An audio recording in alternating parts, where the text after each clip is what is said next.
Welcome to the Intentional Encourager podcast, where each episode brings you compelling conversations and stories designed to entertain, enlighten, and encourage. And now here's your host, Brian Sexton.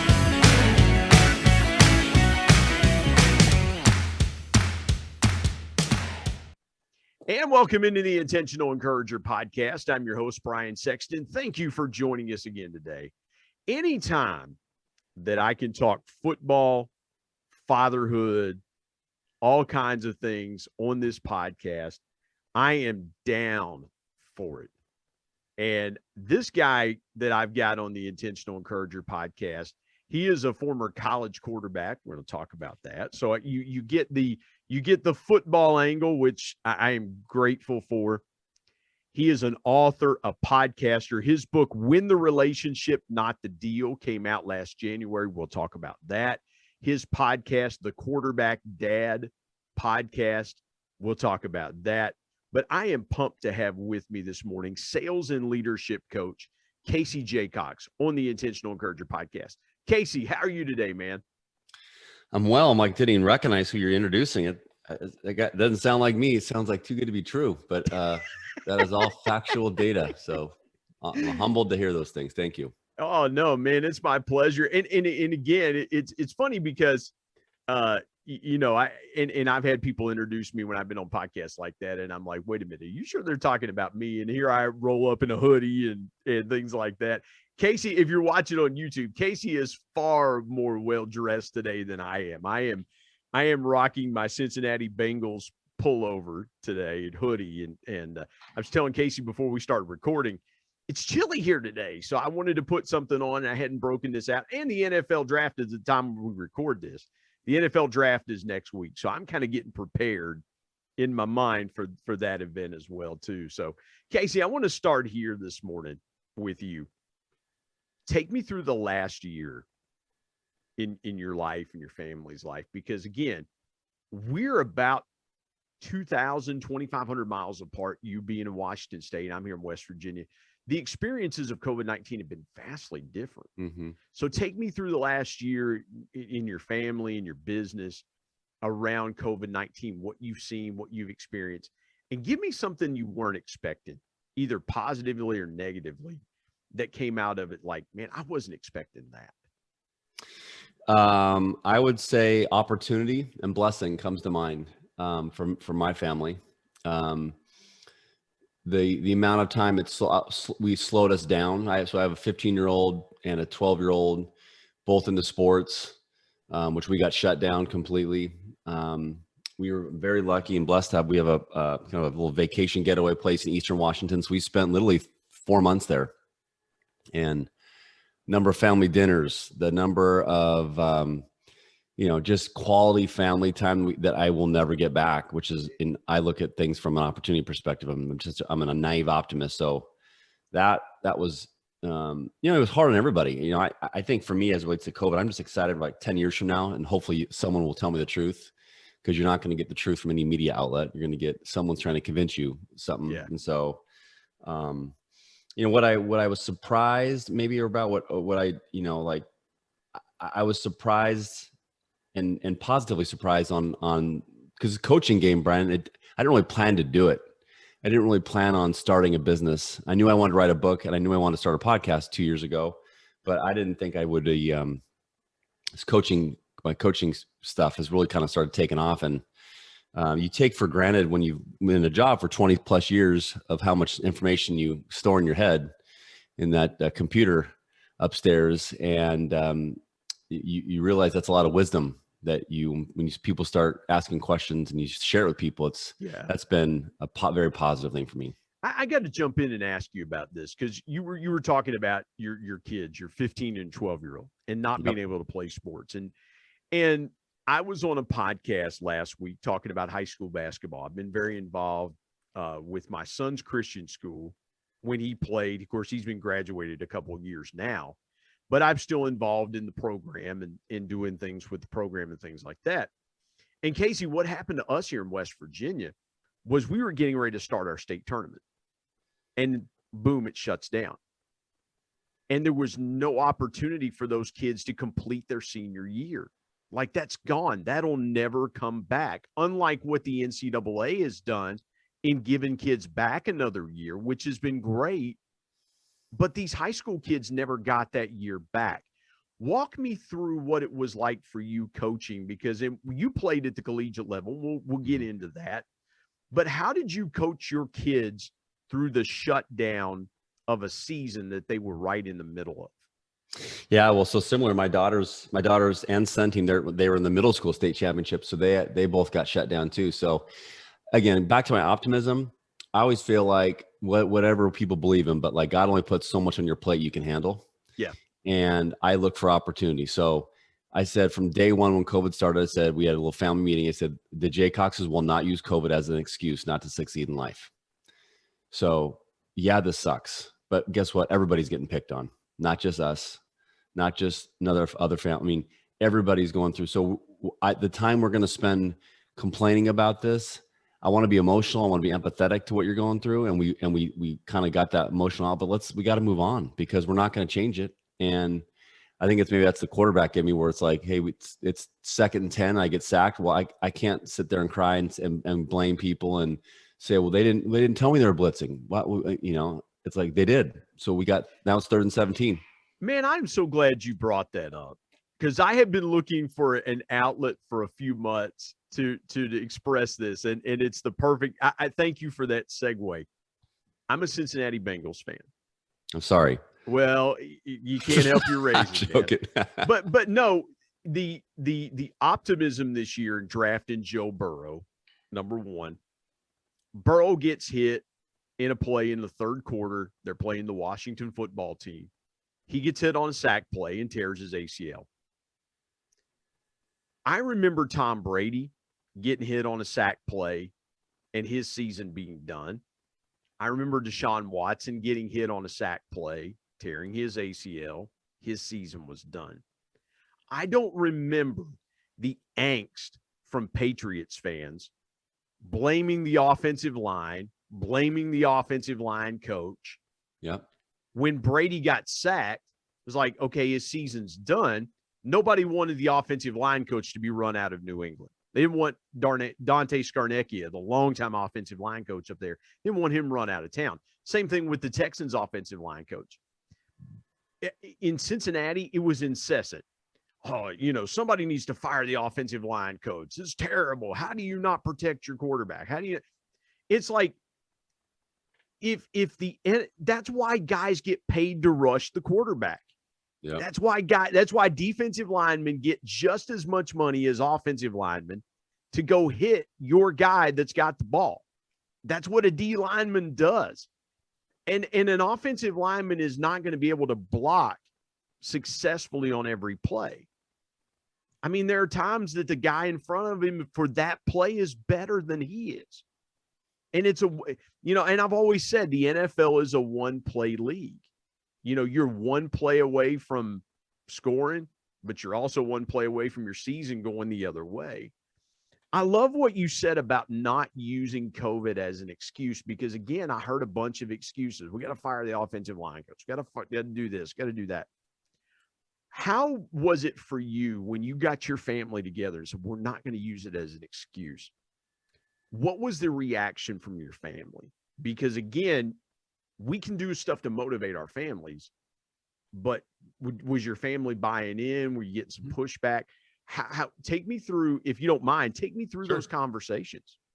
No, they were not. They bought in, and I think part of leadership is influence and bringing people together, which is what dads and quarterbacks and business leaders have to do. And you do that by asking great questions, which that's something I'm very passionate about. And there's a lot of family exercises that I learned through just networking. And so I'll give you an example. Like one dinner one night, we talked about going around the dinner table and just trying new things. And so we said, all right, like to my son, I said, okay, we're going to go around and I want you to say one thing you appreciate most about each person in your family. So one thing about your sister, one thing about your mom, one thing about me as your dad, and then one thing you love about yourself. And just like little things like that, different types of conversation, different like little games, what we might do. It just got their mind off of what was not going right versus hey, let's talk about what we do have. What are some new things we could be doing differently? And, just like anything, I mean, and I think a lot of it was we all didn't know. I don't think we still don't know at times what the heck's going on. But I think the one thing we do know is that we got 4 people inside these walls and we love each other and we're safe right now. And let's focus on that. Well, and again, I love what you said there about what do you appreciate about your family members? And then what do you appreciate about yourself? What do you respect about yourself? Because a lot of times we don't appreciate until either it's too late or something happens. Somebody does something for us, and again, it was probably I'm trying to put myself in that moment because I can imagine that it was a powerful moment where your son just said, Dad, this is what I appreciate about you. Or when he said it to your wife and you guys all got the chance to share. What did you learn about your family that you were like, man, this is powerful. This is the influence I was going for. I learned that, I know I'm a positive person, but I've never heard my kids say that. And so they just said, Dad, what we love about you is that you're always positive. You bring positive energy to us. You make it, and so that felt great to hear, obviously, because that's how I'm wired. I always define leadership as humility plus vulnerability equals leadership. Best leaders are not afraid to say where they've messed up. They're not afraid to ask for help. It's not about ego. It's about inspiring others. And so that's really what I try to do with my kids is, here's a weird example, but like yesterday my son and I were going to play golf and, his buddies, he's got some new buddies from this high school golf team that he made. And they wanted him to play. And he felt bad about Dad, I want to, and I was out doing something. He sent me a text. He's like, hey Dad, looking forward to tomorrow, but I didn't know if it'd be okay. He's just long-winded around about it. He's like, but my high school friends, I said, bro, anytime your friends ask, golf, ditch me. Yeah. This is about you now. You got amazing, go build, you haven't been able to see your friends in a year, whatever, 6, whatever it may be. And obviously he's seen some, but go out and play golf with your friends. Yeah. We're going to have plenty of time. He's like, oh, that's the best, Dad. It's so things like that, just working hard each day to build a better and better, more authentic relationship is what I'm really striving to do with both my kids and my wife too. Man, that is so good. Let's step aside, take a break. When we come back, I want to get into Casey's book. I want to get into the podcast, talk more about leadership, a dynamic conversation with a dynamic guy. Casey Jacox joins me here today on the Intentional Encourager podcast. Back in just a moment.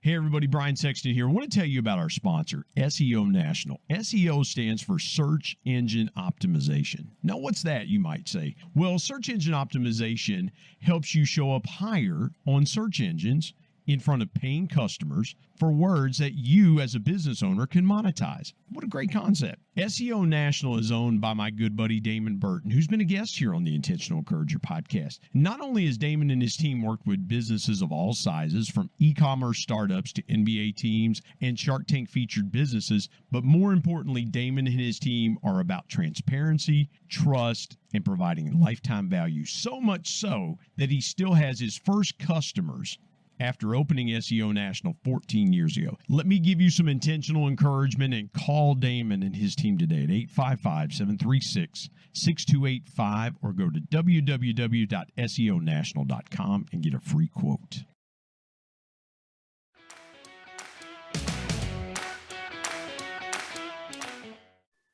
Casey, I want to get into your book. And again, I love the title of the book. And I wrote a book last year myself called People Buy From People, but I love this: win the relationship, not the deal. And our books, are pretty well aligned. And Casey, I think people are forgetting, and maybe COVID is bringing everybody back to this.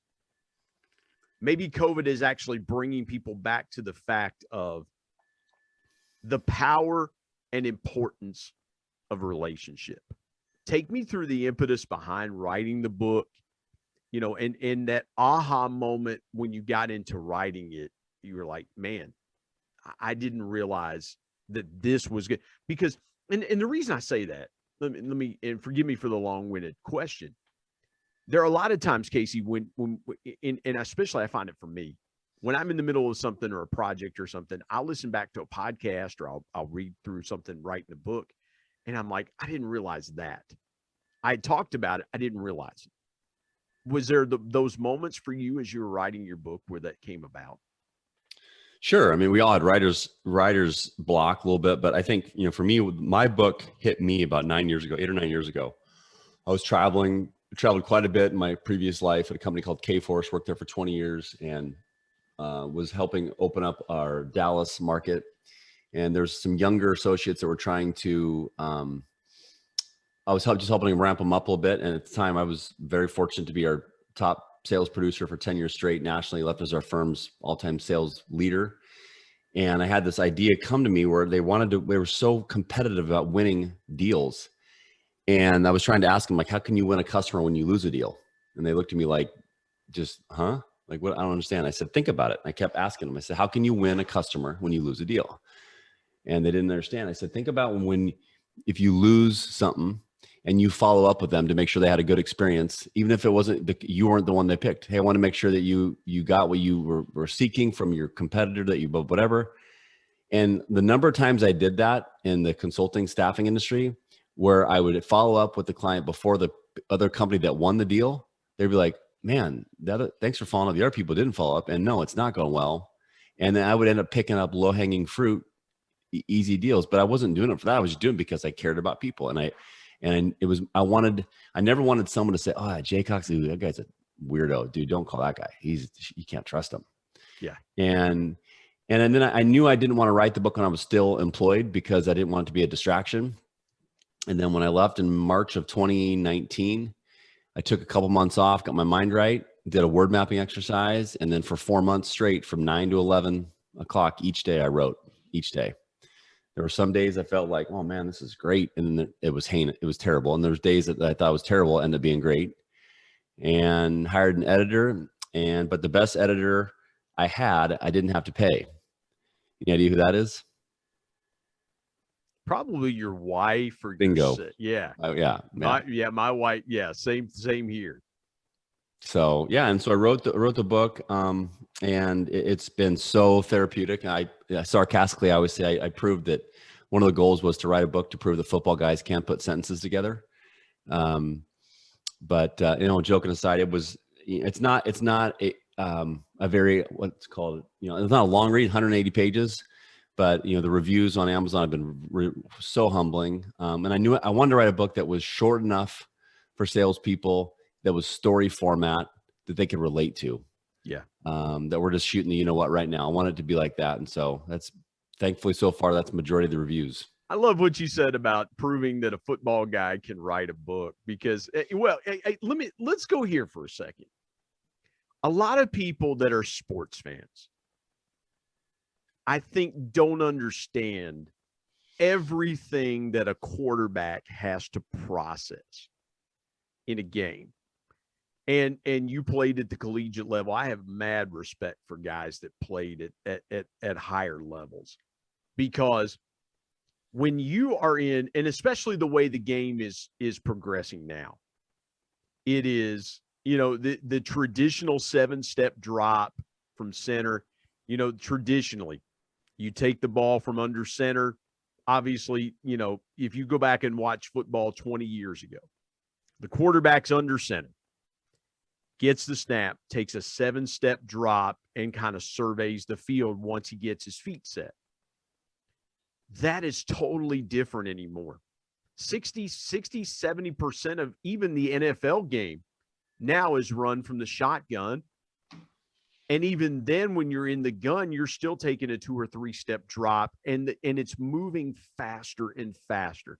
And I've always been amazed at quarterback play, how much is demanded of the position at the NFL level, at even the college level, how much is demanded of the position.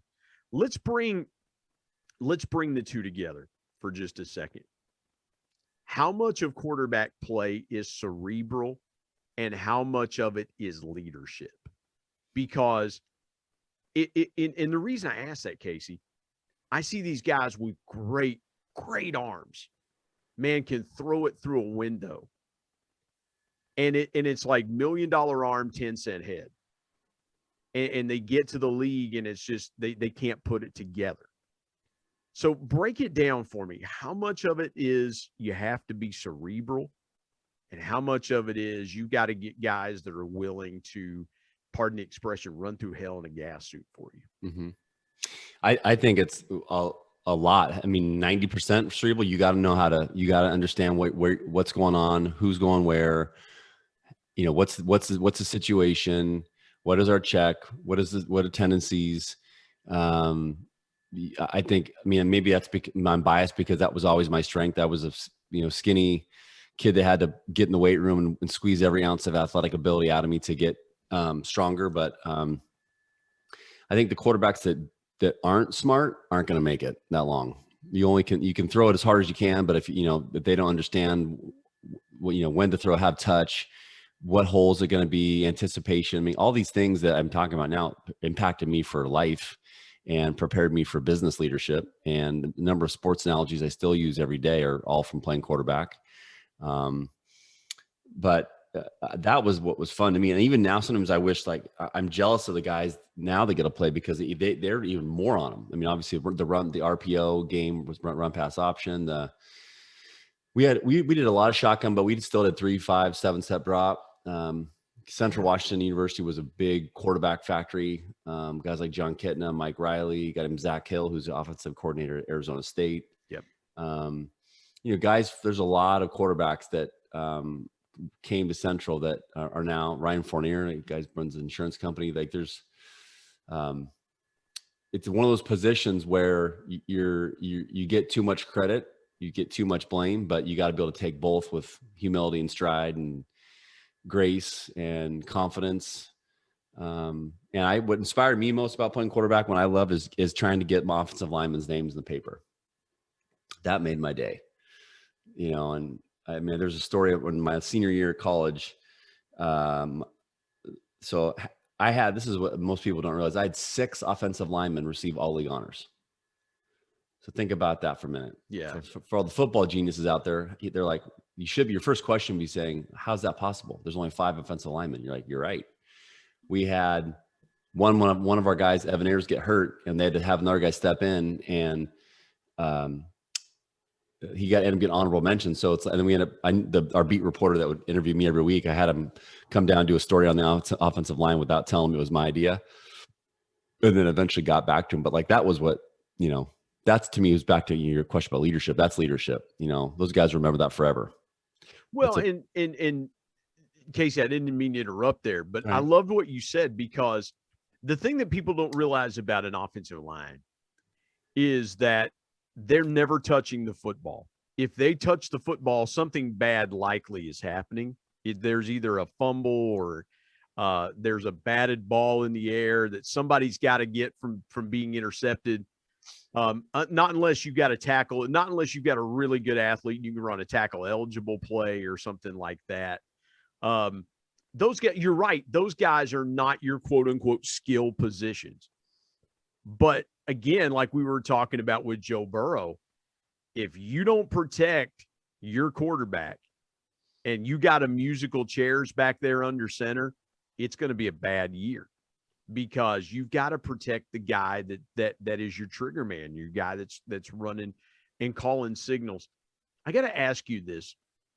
I love that story about being intentional about that. What was that moment when you said, I got to make sure that these guys get recognized? Was there a moment that flipped for you, or when you got to Central Washington, were you just trying to build connection with as many guys as you could in that offensive unit? I think maybe I'll answer that with a story. So I think I'm always wired that way because I almost didn't get to play football in college. My senior year, I had to compete against a guy that was a lot stronger than me, and so in high school. And so long story short, surprised everybody, ended up beating him out my junior year, had a decent junior year. And then come senior year, I went to a couple camps, started getting recruited by some bigger schools. And then we had these things called jamborees. I don't know if you have those back in the East Coast. Yeah. So for those who don't know, it's like a mini little practice game. So timed minute. And so there's 3 of those, and we literally just lit it up that Saturday. And we're like, it's oh almost like a passing academy, almost some kind of similar to like a Manning passing academy or something like that, where you go and I would assume it's 7-on-7s, isn't it? No, it was live, 11 on 11. Oh, okay, good. Yeah, we're going. It was live, like a mini series. Like you get a couple downs from the 30, the 20, the 10. Yeah. We have some of those. Yeah, they're closer to like July, August, where they'll have like a 2-quarter jamboree, like conference schools will get together and play those games. Yeah, exactly. I know what you're talking about. Okay. Yeah. So we did that. And then the last play of the jamboree, I get put back in for whatever reason. And slow snap. I end up getting the defensive lineman shoots the gap. His knee somehow gets on top of my toes, so I can't move my foot. And then defensive end comes wide, hits me from the back. And I feel like the tongue of my shoe just flew off.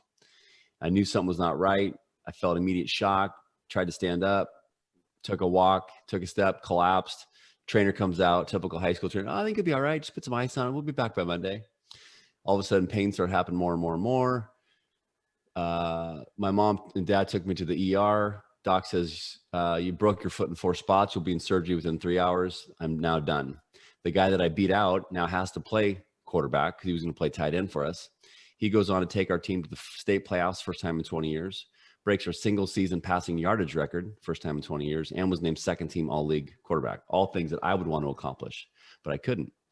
So after 3 games through the season, I'm thinking bad thoughts. I'm immature. I'm saying, man, I hope he plays bad. I hope he sucks. I hope he gets hurt. I mean, just selfish thoughts. And thankfully, about that 3rd game, and I was like almost borderline depressed. I walked into my coach's office and said, man, I'm not acting like a captain. I need help. I got to figure out some way to be a part of this team.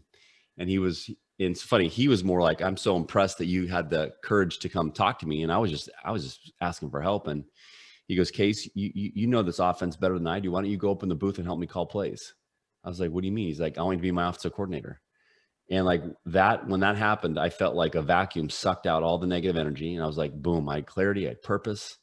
And, then now I knew I was part of, I was a leader again. And so now man, I gotta jump in here. I love that story because it is so hard at times.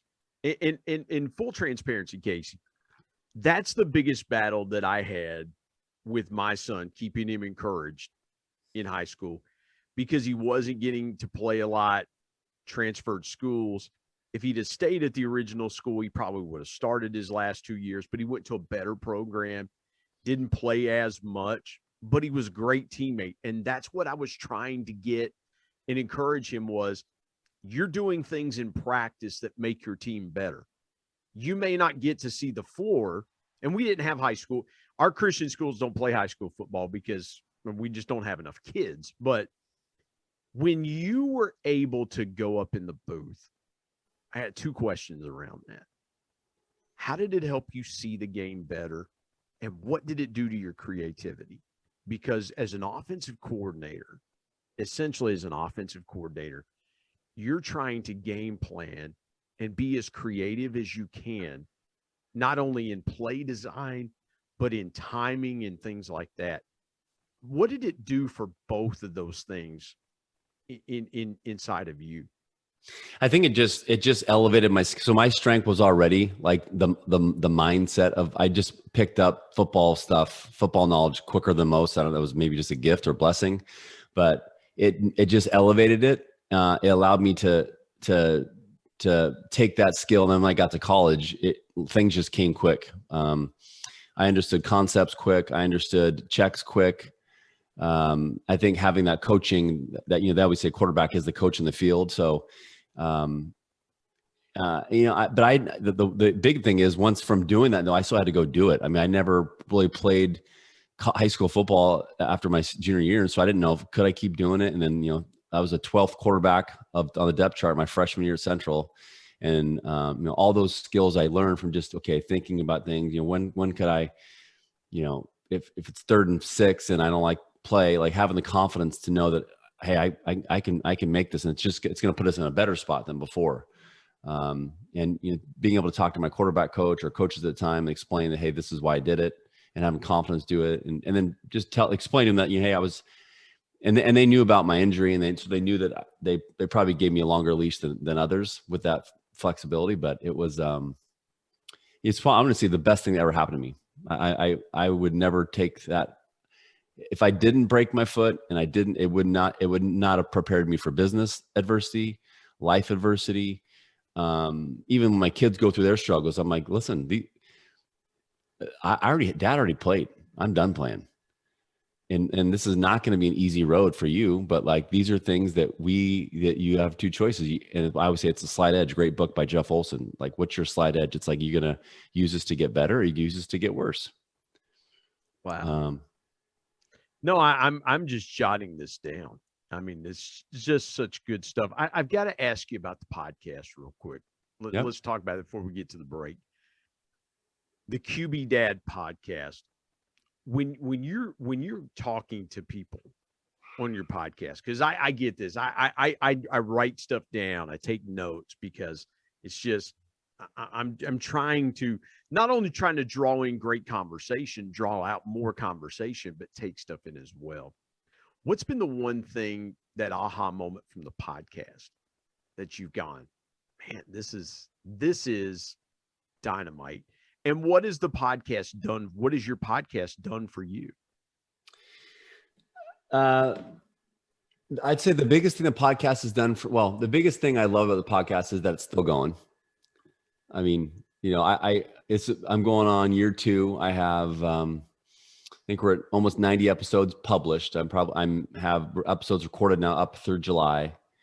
I did not do the podcast for myself, yet I get therapy from it every week, because I'm talking to dads. It keeps me present. It keeps me grounded. And it keeps me wanting to be curious, keeps me wanting to learn, keeps me wanting to be the best dad I can be.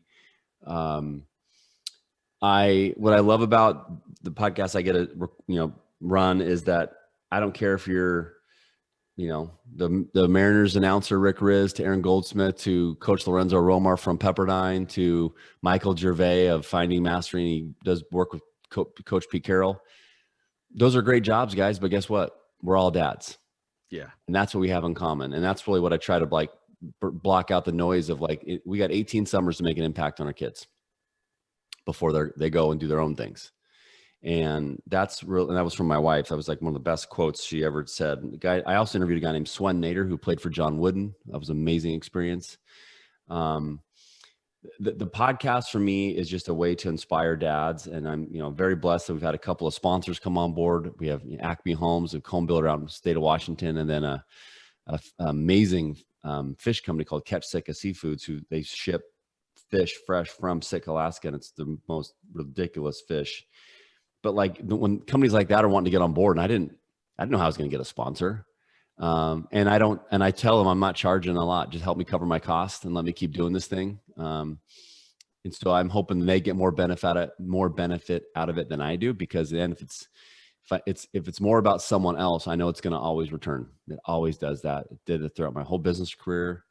And I just try to make each episode about others, not me.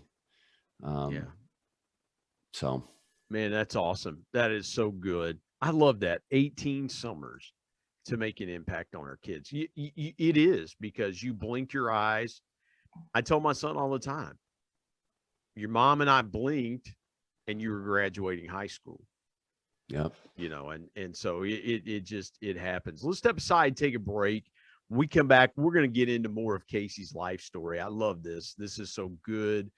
Great conversation. I'm talking to Casey Jacox. He's an author, podcaster, and great guy. We've had some good football conversation. I'm sure we'll have more. Come on back. You never know what we're going to get into here on the Intentional Encourager podcast. Back in a moment.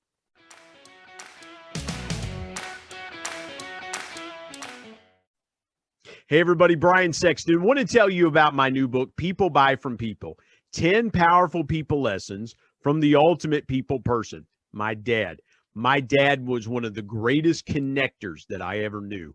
And he shared with me 10 connecting principles that I have used throughout my 25-year sales and sales management, customer engagement, and leadership career.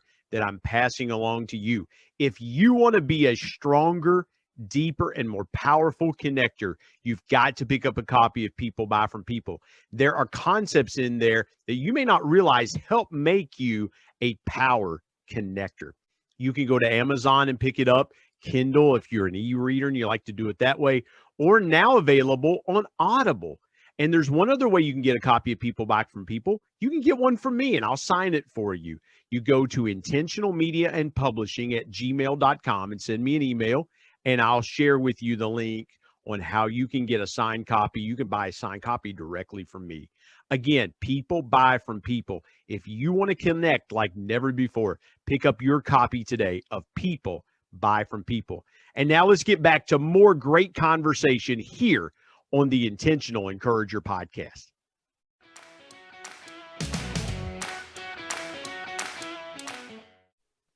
Casey, let's get into your story. You talked about you playing high school football and things like that. Take me back a little bit further, if you don't mind, to really when it started for you. Did you grow up playing sports, things like that? Take me from point A all the way to the present time, and just go as far back as you want to go with your story.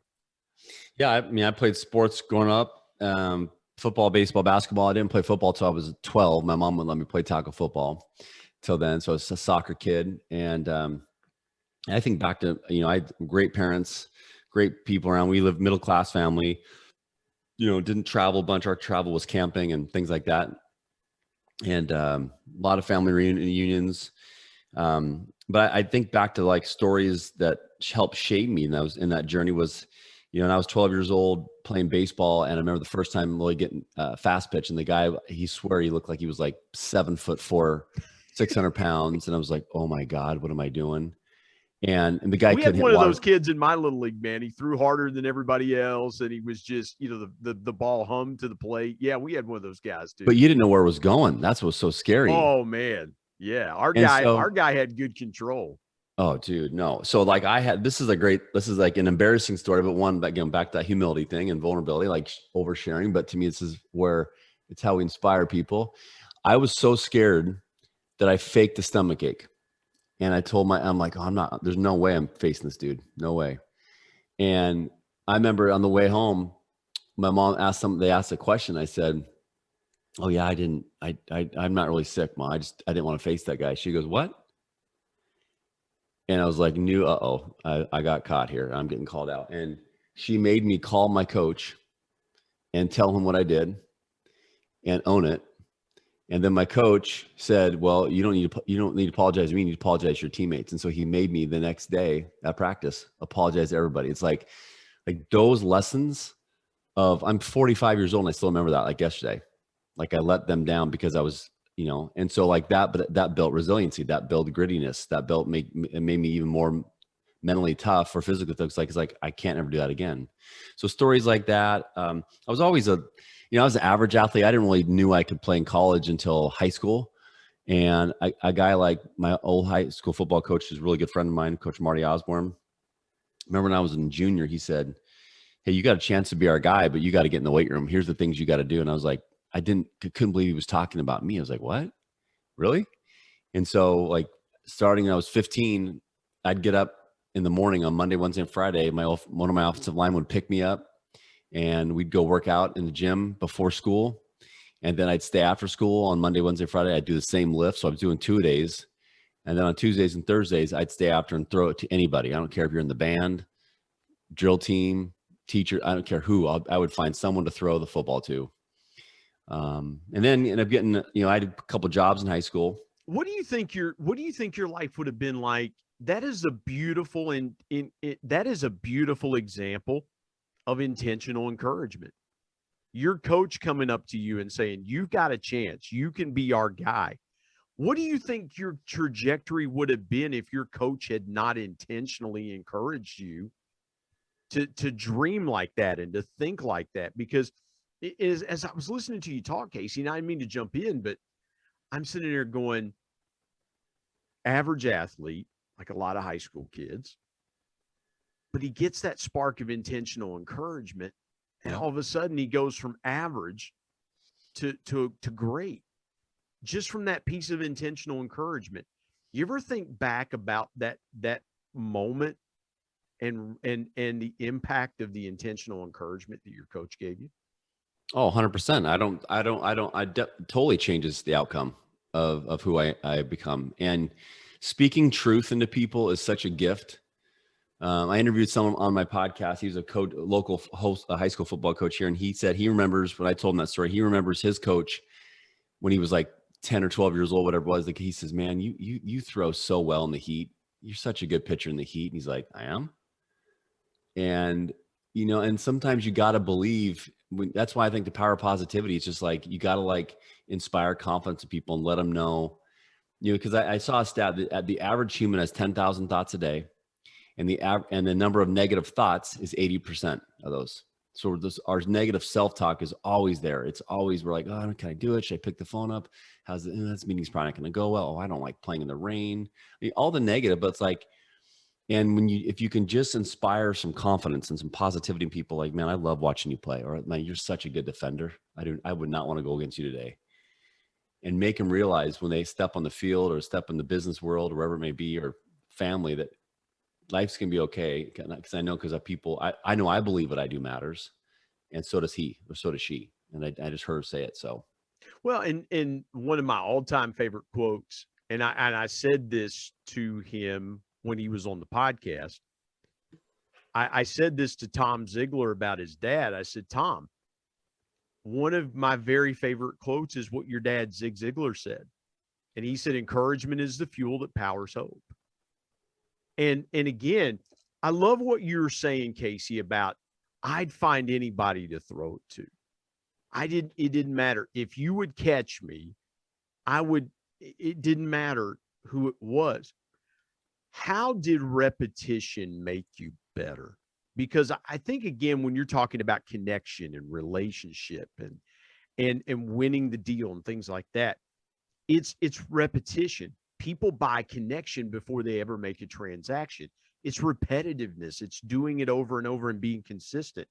How did that repetition of throwing every day get you better? Oh, we had to be intentional about the throws. You had to be intentional about the types of throws you're doing, not just, chucking it, but it was like more situation stuff. And like, okay, hey, these next 10 throws are 3rd and 6. Did you have mom out running routes? Was your mom out running routes for you? He's like, hey, mom, do it to get it. Give me 10 yards. Just go 10 yards and then go out. And then I'll throw the ball. Thankfully, Big Jude did not run routes to me. But I was going to say a second ago is like, so when I had these jobs in high school, I ended up, my first paycheck, I used it to go build my buddy Greer and his dad, they helped me build a little tire swing we hung from, and we dug it in the hole, put a tarp behind it, and I had a sport court so I could do drops on lines, and I literally threw hundreds of balls through a tire. So my accuracy went off. I was so accurate in college because of those types of reps after school. I would throw hundreds of balls a day. And so when I got to 2 days in college, my arm wasn't as sore as everyone else's because I was used to doing it.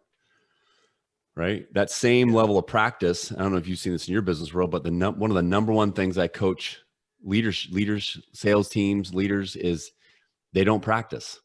They wing it. They just show up. And so I was like, asking them like, hey, tell me how your customers would feel if they knew you were practicing on them. How would that feel? Or because they don't like role playing. They don't like, and I'm like, although the excuse I'll give is, well, I don't like role playing because I don't sound like that in front of the customer. Well, Casey, Nick Saban we were talking about Nick Saban before we started recording. There is a video out there where Saban is talking to a recruit. And Saban says, listen, you can go to a school, and there are schools that are going to tell you you're going to play right away. By the way, Nick Saban, native West Virginian. So, hat tip to There you go. Yeah.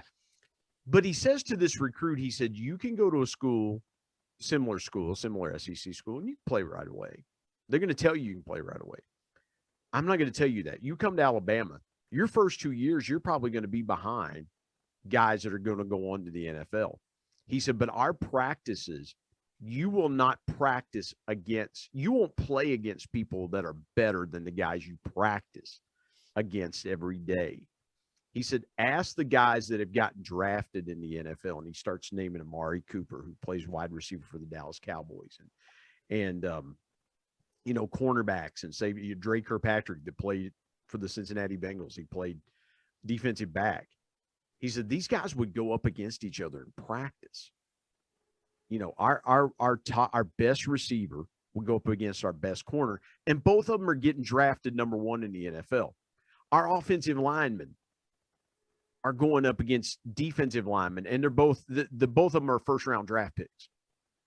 He said the competition we play in practice, the practices, the games are so much easier than practice, because practice you're playing against guys that are going to play on Sundays. And I love what you said about that, because I don't think people realize that when you practice against and with great people, and you have those sharpening conversations with great people, sharp, brilliant people, then you get in front of a customer and it's effortless. Mm-hmm. You get in front of somebody you're trying to build a relationship with, and it's effortless. You mentioned being 12th on the depth chart, 12 quarterbacks when you get to Central Washington. How did you move your way up the depth chart? Just chipping away, hard work, making throws when I had the opportunity to, asking questions, showing up early, throwing afterward, just doing little things that I knew would help make me get better. And I knew I had to figure out each and every way. And I knew that I had this amazing gift to get to the next level, where and all these 11 other quarterbacks already had played high school football, had great senior years. I didn't have that. And so I had a massive chip on my shoulder to go out and prove. And I was proven to, the bigger Division I schools that said, hey, we think, I don't know if you could, yeah, come on, walk on. But Central showed me a lot of love. And my cousin played football at University of Washington back in the mid 80s. And he said, it was really like a business. If you have a chance to play at a smaller school, do it. You'll play earlier. And it didn't really make a lot of sense then, but like, I look back now and I'm like, God, I'm glad he said that, because I ended up being a 3-year starter and have amazing friends still to this day. But it just showed me that, like, if you are intentional about your work, if you're intentional about your practice, if you're intentional about your goals, you write them down, you tell people about what you want to achieve. So you put you're putting yourself out there, and you're not afraid to fail. We're all going to fail at something, but it's what do we do with those lessons? And I think that type of grit inspired, moved into leadership. And then, next thing I know, halfway through my sophomore year, I kept chipping away out, and I was the backup. And my buddy, Ryan Fournier, great friend of mine still, he had, I didn't really get a chance to compete with him. And he ends up having a good first couple games, and then he kind of got bounced, didn't struggle a little bit. Then he got hurt, and I came in, we were down 28-6 to Pacific Lutheran University. And I ended up throwing for 340 yards in 2.5 quarters. We ended up losing 44-41 in this wild shootout, and never looked back from that. And so, like, if I'd not prepared to go, and then right then I knew that I knew I belonged. And then I remember my coaches, they would get interviewed afterwards, like, man, we got lucky. This kid should not be playing at Central. We got. Casey, people don't realize that the backup quarterback is always one play away from going into the game. Sure. One play away. That's how fragile the quarterback position is. I don't care what league you're playing in. I don't care what level you're playing at. Yep. Your backup has got to always be prepared. And I can see where your preparation, as you were talking about things. Hey, I went to the weight room. I threw balls when my friends were off doing other things. I was taking every rep in practice and trying to make the best throw that I could to move up with these other guys. I got to ask you this real quick. What's the one thing when people watch the game on Saturday and Sunday? What's the one thing most people don't understand about the quarterback position? How hard it is. I mean, everyone has all the answers. Oh, the guy's arm sucks. He doesn't have a strong arm. I'm like, really? Like, they used to say John Kennedy didn't have a strong arm. John Kennedy could throw it 75 yards. John and I could throw the same ball John could throw. But John's ball was maybe 2 miles an hour faster than mine, which means an 18-yard completion versus me getting a pick six, which is why he played in the NFL for 17 years. People don't realize, the stereotype of football players are idiots or dumb, and like the amount of mental preparation and understanding and practice it takes to play quarterback. I mean, I still remember plays from college: trips open right, 334 stretch, Z post, X stop. On, I can remember plays still to this day, and that's not meaning. I mean, I don't need to know anymore, but like I'm just wired in there. I had 110 plays in my wristband. I have 30 seconds to evaluate the play the coach tells me. Now I have 20 seconds. Okay, what defense is it? What coverages is it? I now have 10 seconds. Okay, now what's the situation? I mean, there's so much that's coming at me. Well, Casey, I love what you said there, and I had to jump in, man, because I think as well, too, the power of communication. So you're going through that play that you just rattled off. If you are, as you're rattling that off, if you're not clear, your offensive linemen are going to go, okay, what was that? What was that play we're running again? Your receivers are going, where am I supposed to, what play are we running? And you had to be, I'm kind of putting myself in the huddle, because if you're not clear and every guy doesn't know what play we're running, it's disaster, right? Mm-hmm.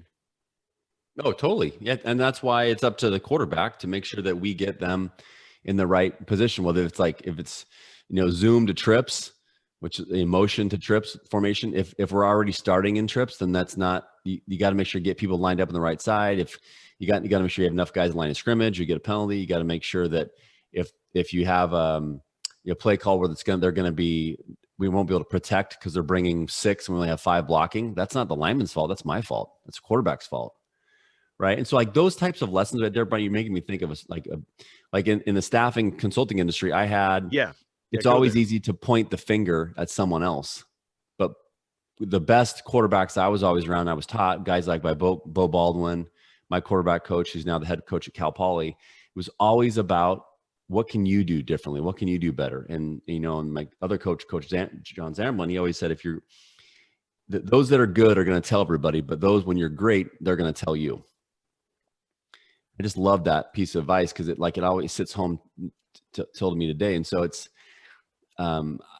I get so inspired by the word humility, and it so powerfully grounds me because I never want someone to say I wasn't humble. I wanted to be when people would meet me or people would meet me within my business, were like, man, you're that dude that did those things. I'm like, yeah, but I don't want to talk about it. Like it just, let's, because it doesn't mean anything. It means when I'm 90 in an assisted living facility, and then let's talk about how great we are. But right now, I mean, I'm out going trying to prove, hey, how can I be a better sales and leadership coach? How can I get the message in my book out to people to help them in their life? How can I be a better dad, inspire other dads?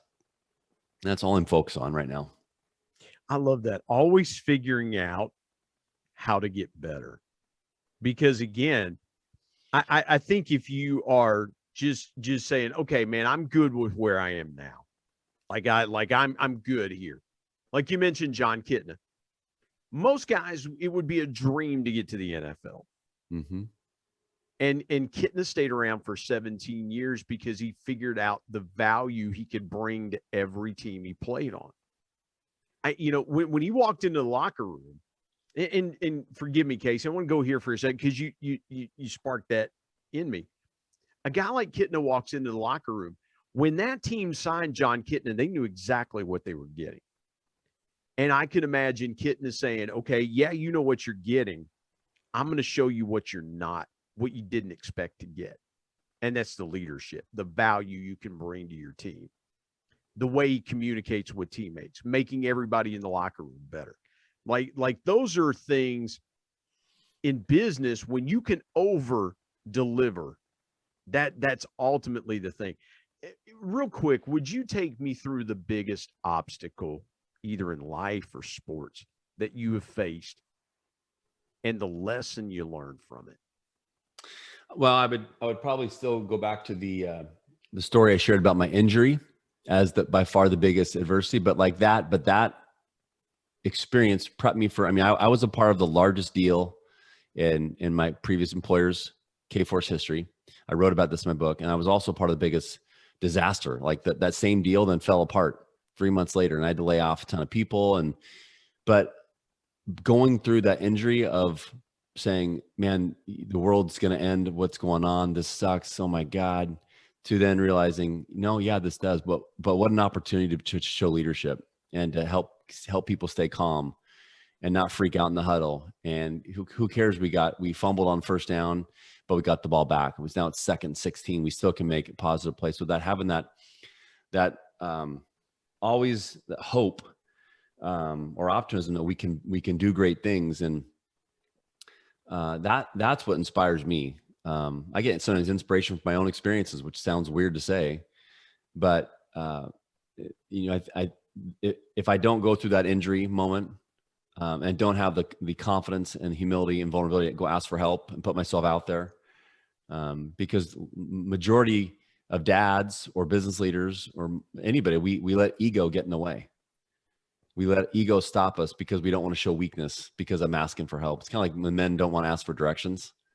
Yeah. Right? Sometimes, to me, why not, man? I think the more that you can say what you're not good at, or the more you can say what you want help at. And so like all those lessons prepared me for where I'm at now in life. Man, that is so good.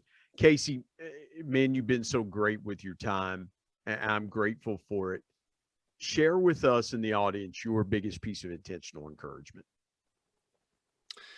My biggest piece of intentional encouragement is each day we have the same amount of time. So when you tell yourself, man, I want to work out, I just don't have enough time. Or I want to start reading more, I just don't have enough time. BS, we all have time. We have 1,440 minutes that we each get each day. And then that clock resets. So don't tell yourself you don't have time. You have time. You got to be honest with yourself. Either you don't want to do it and be honest with it, or I'm going to make changes in my life. I'm going to get better at this. Stop using I need to, I should to, I have to. Just simplify it and say either I will or I won't. And when you make it that simple and more simplistic, and you tell yourself those things, and you start small with your goals versus like if you're not exercising right now, don't say you're going to go out and run a marathon. That's not realistic. But I will do 4 push-ups tomorrow.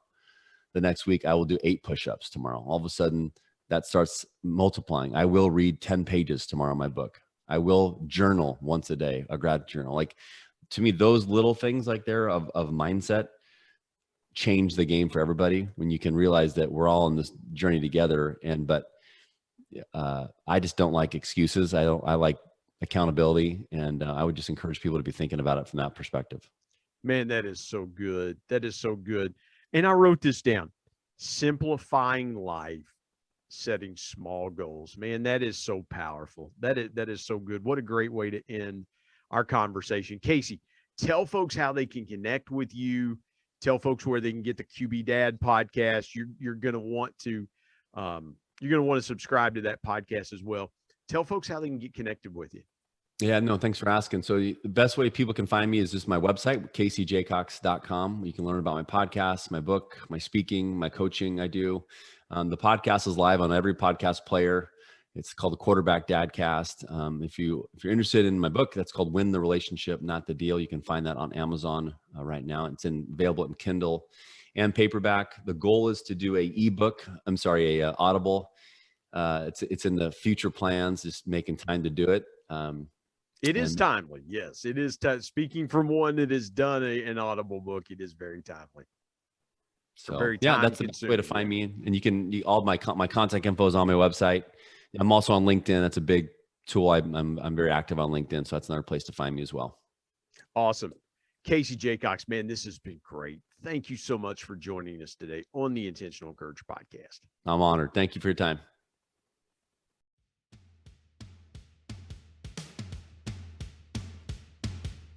My thanks as always to producer Bryce Sexton and technical advisor Matt Means. And of course, the ultimate thanks goes to the Lord Jesus Christ, who provides intentional encouragement every day through his word. If you're not subscribed to the Intentional Encourager podcast, hit the subscribe button wherever you get podcasts so you don't miss an exciting episode where you can get encouraged and stay encouraged. And remember, anyone, anywhere, at any time, any place can be an intentional encourager.